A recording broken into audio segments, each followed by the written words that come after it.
Bom dia, herdeira! Como você está? Tomou seu chazinho de consciência hoje? Se não tomou, venha tomar comigo. Hum.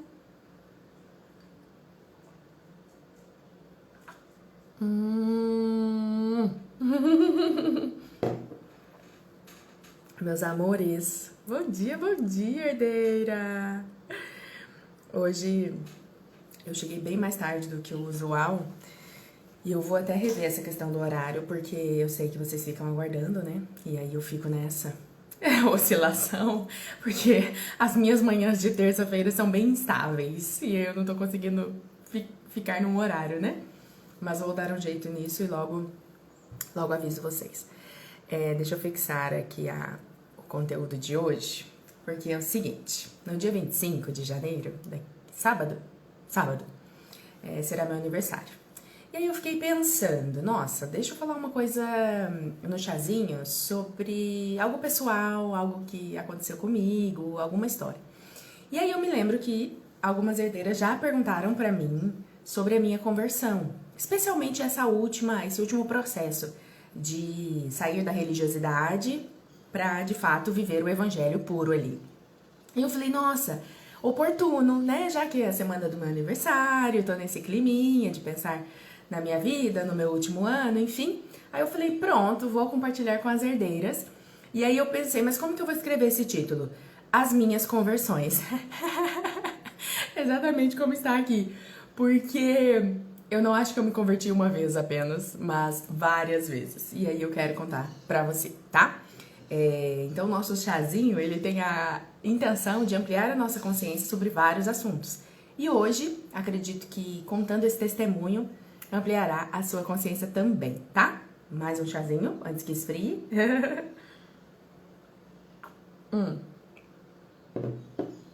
Então, vamos começar lá na minha infância, onde eu fui batizada na igreja católica, vivia aquela fé, mas a minha família não era praticante. A gente ia, sei lá, de vez em quando pra missa, né?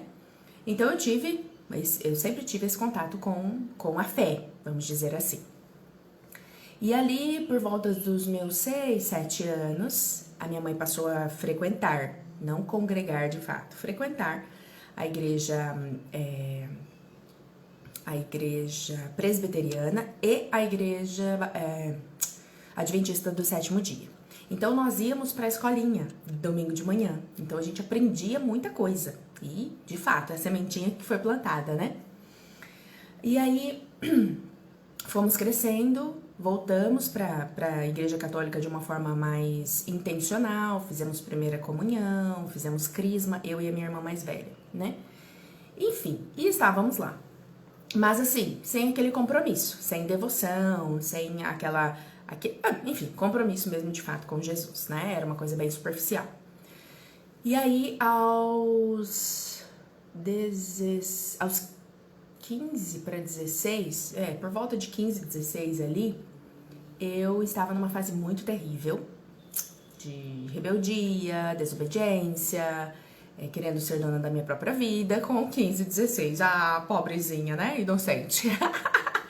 Mas enfim, meus pais são separados, então a minha mãe criando 3 meninas, 3 mulheres já, né? Começando a partir para essa adolescência ali, mas já não se submetia tanto à mãe, às ordens da mãe, aquela coisa toda. E aí nós fomos. Aí teve um episódio que eu acho que é melhor nem detalhar, porque, enfim, não vem ao caso, envolve outras pessoas, né? Mas numa dessas cenas de rebeldia, assim, eu menti pra minha mãe que ia pra um lugar e estava em outro lugar. E aí a minha mãe descobriu e ela disse: venha pra casa imediatamente. E eu morrendo de medo do que viria pela frente. Era por volta da meia-noite. Cheguei em casa, toda com o rabinho entre as pernas, né? Vamos dizer assim, com medo. Fui pegar na maçaneta do meu quarto pra entrar.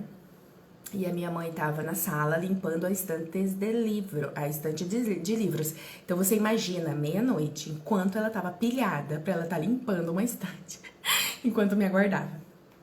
E aí eu coloquei a mão na maçaneta, tava trancada a porta do quarto. Aí eu falei, por que tá trancada? Aí ela olhou pra mim e falou, a partir de hoje você não dorme mais aqui. Tipo assim, oi? Eu tinha 16 anos. O meu mundo caiu. Meu mundo caiu. Eu falei, o quê? Agora você tá falando sério? Porque isso foi uma ameaça por muito tempo, né? Mas nunca ela levou a sério. Pois foi. Aí minha irmã mais velha teve que intervir. Falou, mãe, não é assim, tarará, pra onde que ela vai, não sei o que, não sei o que lá. Ela tem que dormir aqui e tal. Aí ela falou, bem, se quiser dormir hoje, dorme no quarto da sua irmã, mas no seu quarto você não dorme mais. Aí foi aquele pampeiro, aquele chororô, né, aquela discussão, enfim. Aí dormi. Isso era num sábado pra domingo. E aí ela pegou e de fato no domingo organizou todas as coisas e falou, agora você vai morar com o seu pai. E meu pai morava na mesma cidade, junto com a família que ele já tinha construído, que era 2 irmãos e 2 irmãs. Uma mais velha e uma bem pequenininha. E aí eu falei, tá bom, né, vamos lá, não tem opção. Aí na segunda-feira, isso. No domingo a mãe organizou tudo, na segunda-feira eu já estava morando lá.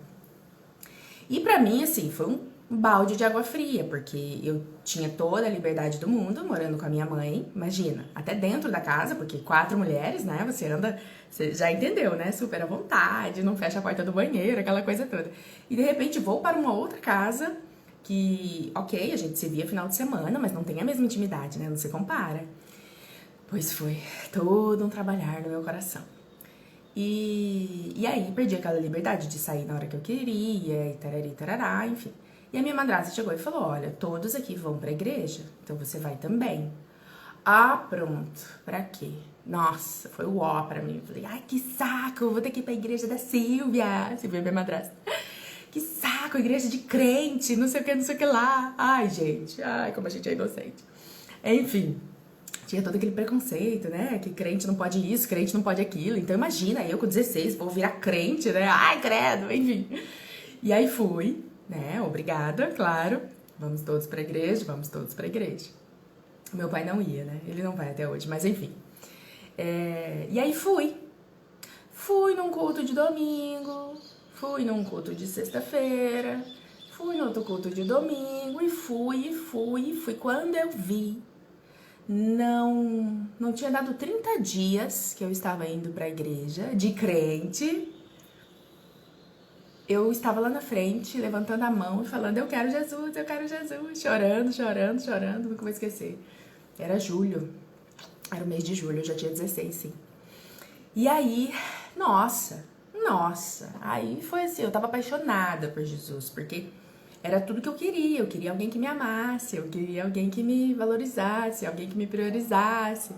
Eu estava em busca desse amor, né, de fato, desde a primeira relação sentimental, assim, né, de relacionamento amoroso, eu sabia que eu estava em busca dessa figura masculina. Claro, também por causa da ausência paterna ali, de fato, no dia a dia, mas porque eu procurava pelo Senhor, né, pelo nosso grande amor da vida. Enfim, e lá fui. E aí eu quero essa vida e eu quero abandonar tudo pra trás, aquela coisa bem, meio que inconsequente, meio que imatura também. E aí deixei os amigos, uma coisa que eu me arrependo bastante, assim, de ter simplesmente apagado os amigos da minha vida, basicamente, foi o que eu fiz. Isso eu me arrependo. Mas aí acabou os namoricos, não sei o que, ficar com um, ficar com o outro, acabou tudo, né? Acabou tudo e fui focar mesmo realmente nessa vida espiritual, nessa vida de igreja, nessa vida religiosa, né? E um mês depois ia ter o batismo na igreja. Então reúne durante vários meses, as pessoas aguardam e naquele momento específico tem uma cerimônia de batismo. E eu já queria fazer, não, é isso que eu quero, e não pode, né? Tinha um mês que eu tinha decidido por Jesus, né? Vamos dizer assim, decidido entre aspas, né? Quem me chamou foi ele, mas enfim. Aí a minha madrasta falou, não, pastor, eu me responsabilizo pela Suelen, porque de fato ela está apresentando frutos de arrependimento e de conversão, e então pode batizar ela sim, porque ela quer, e eu me responsabilizo por ela. E aí foi, menina, batizei com um mês de convertida, e foi de fato assim, da água para o vinho, a minha mudança, da água para o vinho, outra pessoa. E ali fiquei mais 6 meses dentro, morando na casa do meu pai, com essa rotina espiritual, né? A gente orava junto com a minha madrasta, com a minha irmã, com os meus irmãos, enfim. Ia pra escola bíblica, toda a programação da igreja eu tava lá. Bem ativa mesmo, bem ativa. E orava, e jejuava, e não sei o que, todo aquele ritual, né? Beleza. Com 6 meses voltei pra casa da minha mãe. Ela disse, filha, você quer voltar? Eu falei, por favor. Eu amava estar no meu pai, claro. Mas não se compara à casa da mãe, né? Você há de concordar comigo. A vida que eu tinha lá, né? Totalmente diferente. Mas foi um tempo muito especial pra me aproximar do meu pai, me aproximar com essa família que o meu pai tinha construído. Foi muito legal, foi muito maravilhoso. Enfim, os propósitos do Senhor. Aí, eu voltei pra casa da minha mãe, logo fui estudar fora, né? Conheci o Lucas, me casei, mudei de cidade, enfim, de uma outra cidade. E aí moramos lá nessa cidade por 8 anos e congregava lá, numa outra denominação, mas dentro dessa perspectiva religiosa, né? Envolvida em 10 mil ministérios, porque achava que servir o Senhor era servir no ministério apenas, né? Então lá fora é o mundo, dentro da igreja é que é santo e tal. Enfim, tinha toda essa visão. E lá para 2013, mais ou menos, lembra quando eu falei que essa minha conversão foi em 2006. 2015 para 2006. 2005 para 2006. E anos depois, muitos anos depois, lá por volta de 2013, 14, começou, eu digo que foi a segunda conversão, né? Que foi a visão acerca do propósito eterno de Deus. Nós começamos a escutar umas mensagens por YouTube, né? E algumas coisas não estavam batendo com o que a gente estava aprendendo há, sei lá, todos esses anos de vida de igreja. Então, sobre essa paternidade do Senhor, sobre Deus, sobre nós servirmos a Deus e não Deus servir a nós, né? De fato é sobre Ele, não é sobre nós. Coisas do tipo... É preciso ter um discipulado, um cuidado espiritual, coisa que a gente não tinha propriamente ali, de fato, né? Eram os pastores cuidando da igreja toda, aquela coisa. E vários outros pontinhos, assim, que iam contra o que a gente estava aprendendo.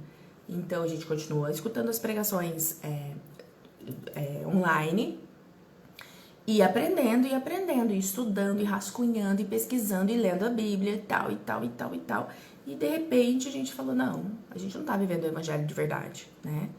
E nós, eu digo que, né, mais uma vez, houve de fato uma nova conversão, que era a conversão a esse evangelho do reino, né? Entendendo que Deus quer uma família de muitos filhos semelhantes a Jesus. E isso foi um marco na nossa vida, assim. Tanto que a gente deixou aquela comunidade, porque já não estava mais fazendo sentido o que a gente estava escutando lá, enfim, lá na cidade de Primavera do Leste.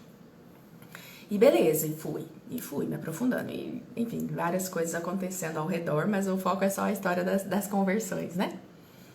E nesse meio, muita pesquisa, muito mais estudos e estudando mesmo, assim, de assistir as pregações, de ler a Bíblia, de ler livros e tudo mais, mergulhando nesse universo dessa segunda conversão. E aí fomos crescendo no Senhor e mudamos aqui para Cuiabá, né, onde estamos até hoje. Encontramos uma comunidade que vive esse evangelho do reino, né, o propósito de estarmos todos juntos, viver em comunhão, uma grande família, um cuidando do outro, bem isso, assim. O foco não são as nossas necessidades, mas o foco é Jesus. Então, Jesus não está para nos servir, e sim, nós estamos para servi-lo. Enfim, várias outras coisas que se encaixavam dentro daquilo que a gente estava aprendendo, só que online, porque não tinha ninguém fisicamente ali pra gente aprender. Beleza, e cá estamos, desde hoje, nessa mesma comunidade. Servimos lá, só que agora com moderação, com sabedoria, né? Porque entendemos que servir ao Senhor é tudo que fazemos, né? Tudo é santo para quem é santo. Enfim. E aí veio a terceira conversão, que é essa que eu tô vivendo nesses últimos anos, que foi em 2021, muito recente. 2021, no final de 2021, eu tive a revelação da nova aliança. Essa é a terceira e última conversão. A Nova Aliança, o que acontece? Eu preciso fazer um chazinho só pra falar da Nova Aliança. Meu Deus do céu, que paixão, que amor que eu tenho por isso, por esse tema. Mas eu quero estar bem embasada pra ajudar vocês, quando for esse dia. Enfim. E aí veio a revelação da Nova Aliança. Eu tento lembrar exatamente como foi, mas é meio embaçado na minha memória. Mas foi algo assim, eu estava pesquisando... Minto. Certo dia eu escutei alguém falar a frase, num podcast ou numa pregação, não me lembro.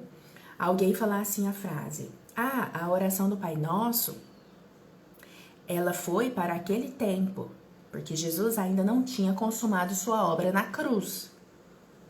Eu falei, o quê? Não, quê? Como assim, né? Pirei assim, eu falei, a oração do Pai Nosso é para aquele tempo, não é mais para orar daquele jeito? Como assim? E aí eu fui pesquisar no tal do Google, né? Pra quê? Enfim, pesquisei e descobri um universo de possibilidades dentro da Nova Aliança. E aí eu perguntei qual é a forma de orar dentro da Nova Aliança. E eu fiquei encantada. Eu falei, Jesus, o que é isso? Porque daí eu não descobri só como orar na Nova Aliança.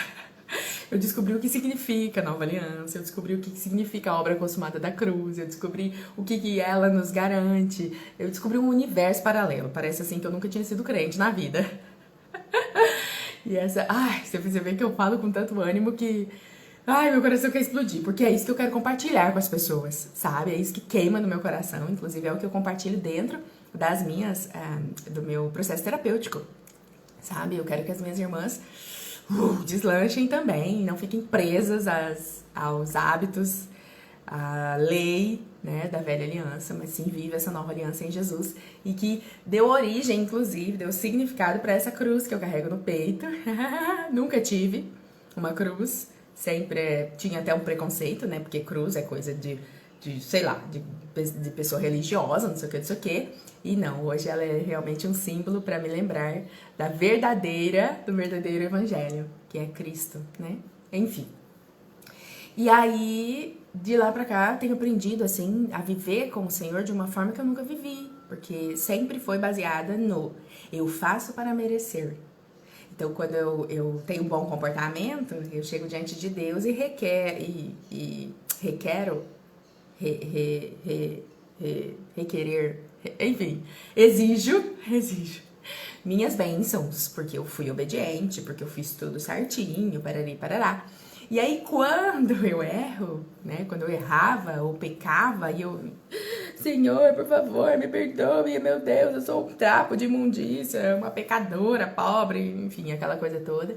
Então, eu vivia sempre nesses dois extremos, né, e hoje eu já não vivo mais, porque hoje eu creio na obra consumada da cruz e o que ela significa. Então, essa foi a minha terceira conversão. E, na verdade, assim, se a gente parar pra pensar, eu creio que a gente tá se convertendo todo dia, né? A Jesus. O que é a conversão? É deixar de seguir um caminho que você tava seguindo pra seguir ao Senhor Jesus. E eu acredito que sempre tem coisas pra gente desconstruir no nosso coração e na nossa mente, né? Então, por isso que eu digo, acho que a gente se converte todo dia. Mas eu quis contar pra você, relatar esses três marcos importantes de conversão na minha vida, porque de fato eu me alegro muito. Não é com arrogância, não quero desprezar o que eu aprendi por muitos anos. Hoje, 2025, quase 20 anos. Não, 20 anos. 2006, 2007. Quase 20 anos, 19 anos de convertida, né, ao Evangelho de Jesus, mas a minha vida com Jesus era só superficial, era baseada no mérito, aquela coisa toda, na religiosidade. E hoje o que eu vivo de liberdade no Senhor, de fé, de convicção, de não ser afetada pelas circunstâncias da vida, sabe? Olha, sinceramente, não tem vida, não tem outra vida, não. Aí eu olho pra trás e falo, nossa, nunca fui convertida. Fui converter agora em 2021. Mas enfim, eu sou grata a toda a minha história. Foi tudo isso que eu tracei pra chegar até aqui. Foi o que me trouxe até aqui, então eu tenho muita gratidão. Mas não quero ficar presa naquele lugar, né? Quero, de fato, mergulhar no Senhor, conhecer mais o Senhor. E eu creio que ainda virão outros pontos, sabe? A palavra diz, Jesus disse que a vida eterna é conhecer o Pai e conhecer o Filho. Então tem uma eternidade pra gente conhecer o Pai e o Filho. Então quer dizer que tem muito do Senhor pra gente conhecer. E hoje o chazinho de consciência, depois de contar a minha história, das minhas 3 conversões principais, a intenção é que você não se conforme. A intenção é que você seja uma inconformada e você busque no Senhor discernir as profundezas dele. Senhor, o que eu ainda não aprendi que eu quero aprender? O que o Senhor quer me revelar? O Senhor revela os seus segredos aos seus amigos. E você é uma amiga de Jesus, amém? Então diz pra ele, Senhor, a Suelen aí contou esses 3 episódios da vida dela e tal. Eu quero mais, sabe? Se revela, peça pra ele se revelar pra você. Se disponha a aprender, sabe? A ser curiosa, a ser faminta pelo Senhor. Porque por muito tempo eu fiquei presa em ser faminta pelas bênçãos, sabe? Por aquilo que o Senhor ia fazer na minha vida, por aquilo que eu ia receber dele, por aquilo blá, blá, blá, blá, enfim. E aí perdia tempo, porque eu tava focada em coisas naturais, coisas físicas, passageiras. E quando eu passei a focar no Senhor e pedir, Senhor, se revela a mim acerca daquilo que é eterno, acerca daquilo que o Senhor pensa, aquilo que o Senhor deseja, mulher, aí veio esse monte de coisa que tem se apresentado de revelação pra mim. E eu glorifico ao Senhor, de fato a glória dele. Isso é pra mostrar o quanto ele é bom e o quanto ele quer se revelar. Eu vejo muito isso, o Senhor quer se revelar. Então procure por ele, sabe? Seja faminta por ele. Amém! Fez sentido, Tânia, querida? Meus amores, nós só temos 30 minutos, então finalizo por aqui, tá? Eu ainda quero... Enfim, esse é um assunto que circunda a minha vida de forma muito especial e ainda a gente vai falar muito sobre isso. Mas eu quero te incentivar a ser uma curiosa pelo Senhor, sabe? Vai lá que ele vai se revelar pra você. Um beijo, gratidão por estar aqui ao vivo. Vou salvar a live, compartilha com uma amiga e vou colocar no canal também, tá bom? Cheguei atrasada, mas vou assistir o início. Ótimo, Jana, ótimo. Você vai gostar. É uma história legal, assim. Eu tenho orgulho da minha trajetória de conversões. Um beijo.